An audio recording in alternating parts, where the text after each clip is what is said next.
Tap there. Welcome to my May 2022 webinar. This one's entitled, Why Don't Miracles Happen to Me? And I subtitled it, this is a webinar about wishful thinking, and obviously meaning how we get past wishful thinking and get to a level where we can really manifest what we truly believe is what is good for us and for the rest of the world and the universe. I'm quite fascinated about this because I've always, as a physician even, was really excited to read stories of patients in dire straits, patients with cancer, patients who had physical trauma, or who had some other major thing wrong.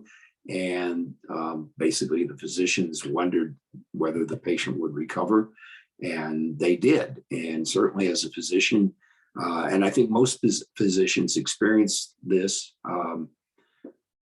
that patients will recover who you say should never have recovered, or you can't figure out why or how they did it. And then there'll be patients that just didn't seem to be that ill, and they'll succumb. And that's often even harder to take, so to speak, because you lose a patient and you don't really know why. You don't really know what it was that happened. So on that very superficial level of evaluating it, miracles are an exciting thing in terms of health, but there are lots of other miracles, social miracles that occur, financial miracles, and so on. And you can all think of examples, and we will do that at some point tonight. We'll think of examples of good things that have happened in our life that just happened, and then, or maybe we were wishing for them a bit. And then, we'll also deal with whatever area we feel needs a miracle, and allow that to grow for us through our consciousness. Certainly in my work, my energy work particularly, I see miracles all the time. I work at a level where consciousness, or the unified field of natural law, the quantum field, some people like to say, is jiggling and manifesting things. And when I work at that level, that's going to take me to the answer to the question, but I'll just tell you now what it is, and we'll explain it later. Working at that level where consciousness, the field is just vibrating, just jiggling, wonderful things show up, magical things show up, both insights and reckonings of, like, perhaps where things came from in this lifetime, or perhaps previous lifetimes. Almost always there's a component from a previous lifetime or more. So sometimes there's several different experience factors that are coming in from different lifetimes that are coming together to produce a particular thing, particularly when you're talking serious diseases and such. And so working at that level where those things become apparent is truly magical and truly miraculous, because attending at that level, both, well, in all kinds of ways, but sometimes in fairly non-specific ways. I have a number of techniques that I use, which you might say don't speak right to the problem, right to the issue. They just touch the energy that's there, touch the pattern that's causing suffering in our life at the present. And just by touching that in that way, balance gets restored and the suffering comes to an end. But it's not because we thought of a specific thing. Now, I wanted to really talk about tonight about wishful thinking and use that as a way of differentiating the kind of work or the kind of thinking that I use in my energy healing, and what we can use on a practical level to manifest a happiness good things in our lives. So when we think about what wishful thinking is, it's I wish this would happen to me. We often say it that way. I wish this would happen. I wish I would get well. I wish I had more money. I wish I had a relationship, or a better relationship, or less hassle in a relationship, or I wish there was less chaos in my world, terrible things going on, or at least difficult things going on, sometimes overwhelming in either their number or their intensity. And then sometimes we just say, I wish something hadn't happened, like a car accident or something. You'd say, I wish that didn't happen. That kind of wishing, that kind of desiring is on a very surface level of life, where it's pain and happiness kind of the opposites. We're either unhappy and suffering in some way, with physical pain or emotional pain, or we're feeling happiness, right? And so we often wish for the happiness, but we often phrase it in the negative. I wish I didn't have this. And that doesn't usually solve our problem. Excuse me, just 1 second. I'm going to take a drink of water.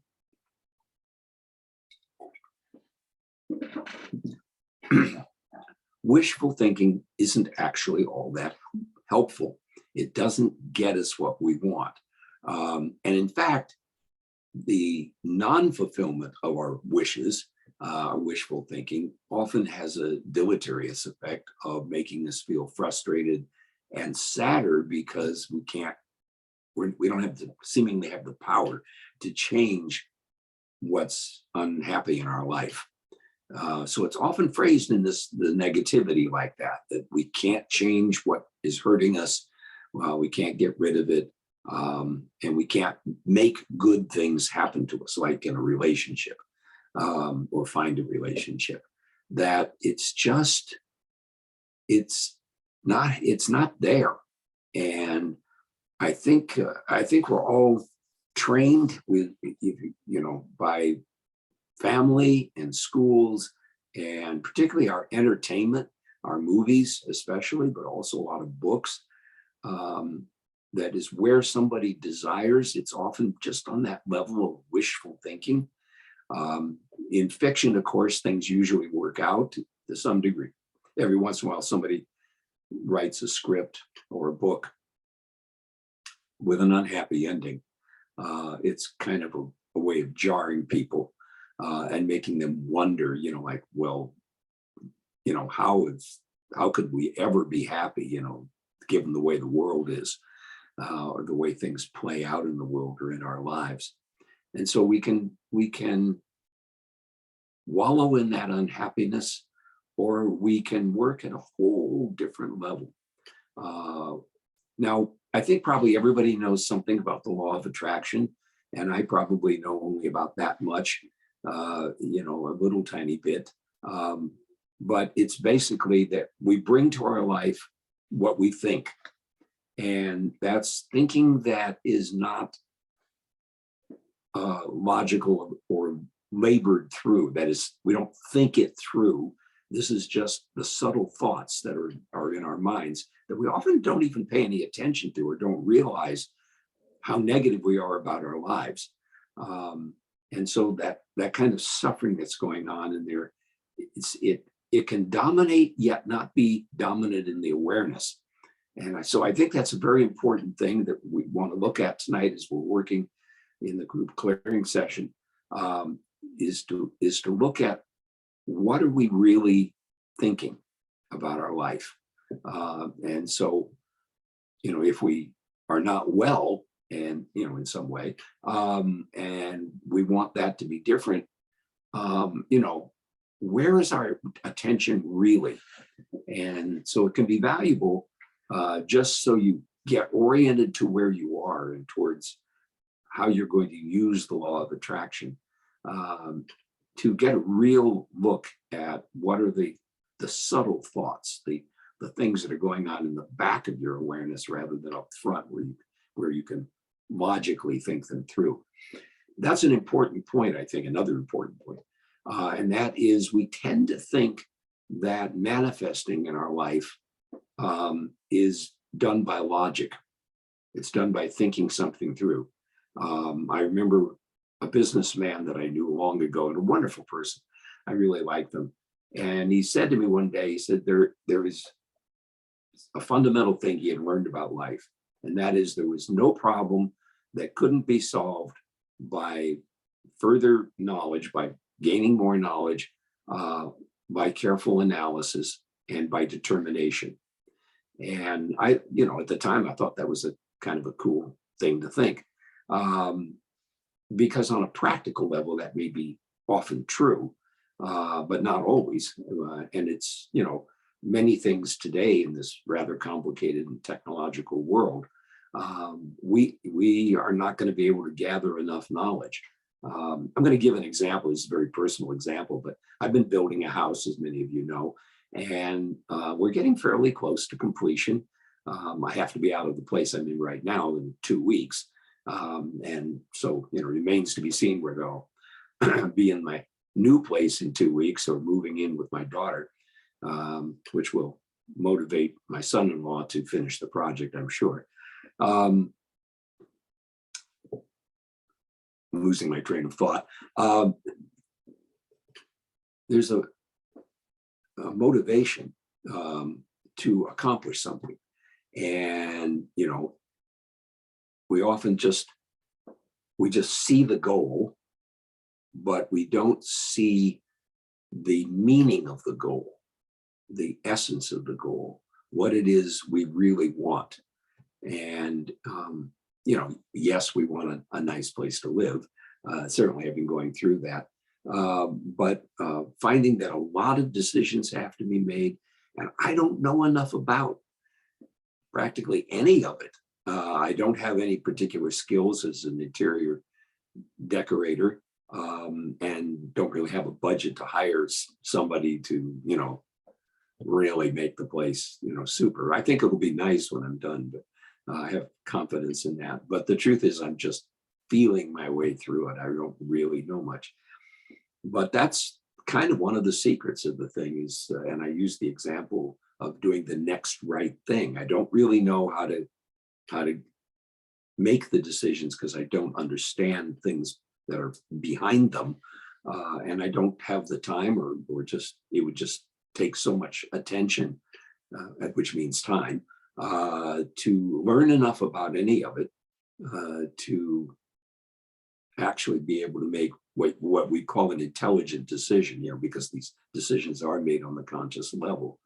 But there is that level that's just intuitive, where you see something and you go, oh, that's it. That's what I need. So we'll do this or that. I've had to make decisions, for instance, about what kind of flooring to put down and what color specifically, what's going on the floor all through the house. And that took a lot of consideration. And of course, what you put down on the floor has a huge influence on how a space feels. And then we had to pick paint. And that proved to be quite a challenge, particularly since paint companies no longer give samples. You have to buy a gallon, and that's like $50 for any kind of quality paint, 50 or more, a gallon.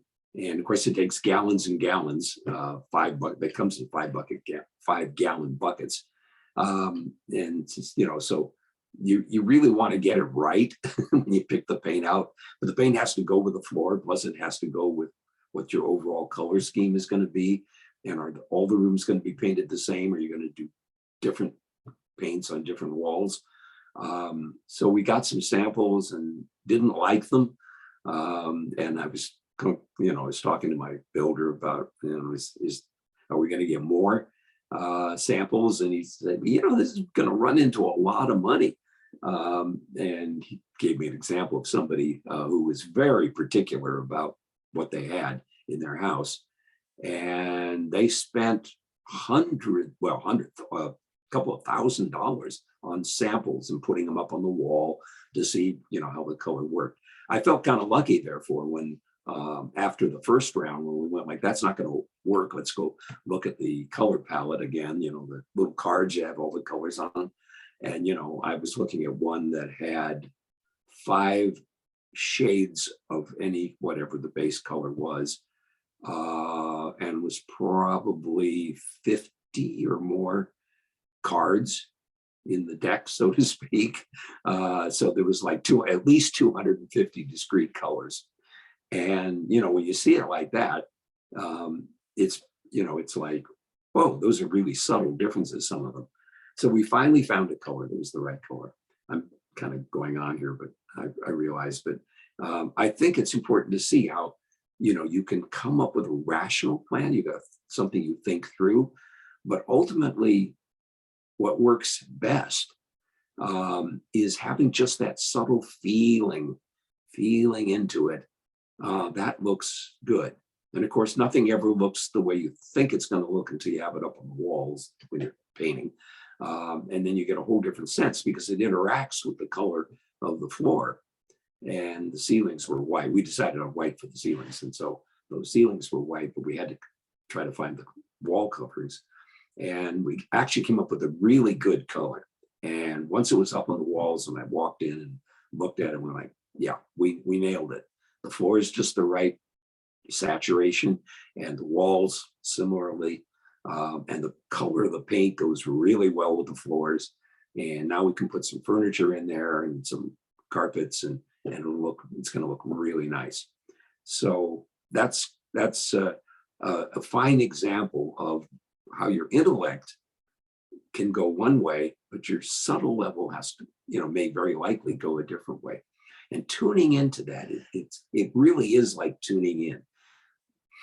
When I was young, radios were tuned with a capacitor. And when you turned the dial, what was happening behind is that metal plates were moving in and out like that.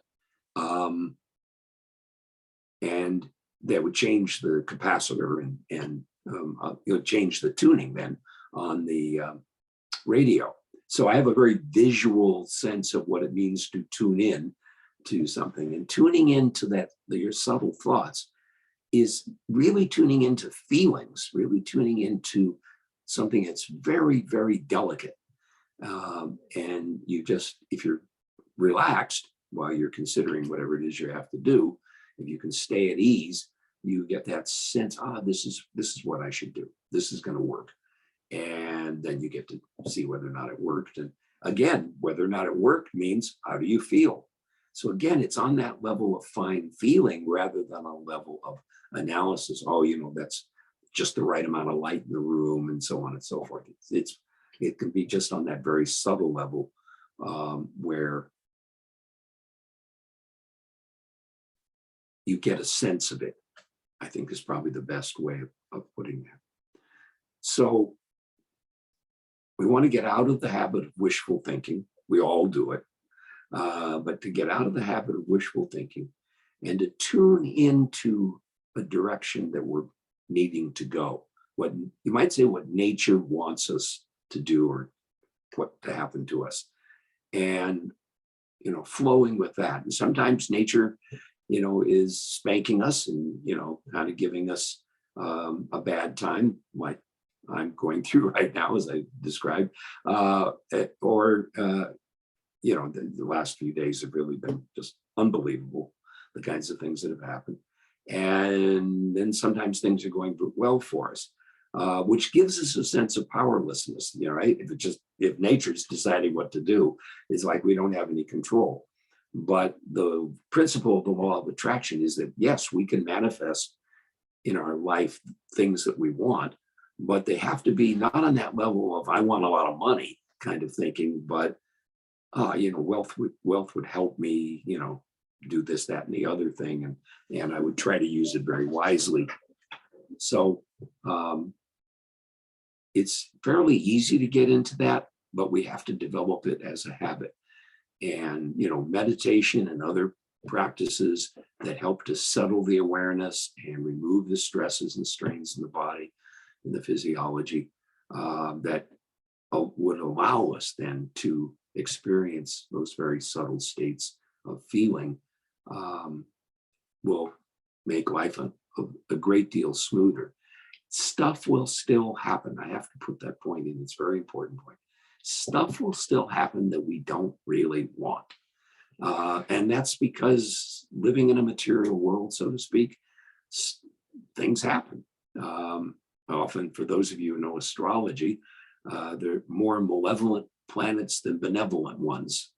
And so as the planets are spinning around, they mark out, events that are or qualities, even you could say, that are going to be in our life at certain times. And, you've got a pretty good chance of having some challenges along the way.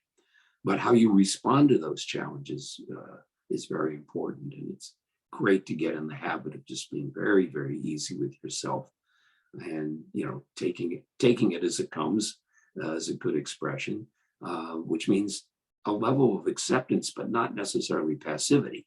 Right? Something is happening. We go, I'd like to change that. And then just from that very subtle level, when envisioning the goal, where you want to be with it, and then just being easy. You don't have to work at it.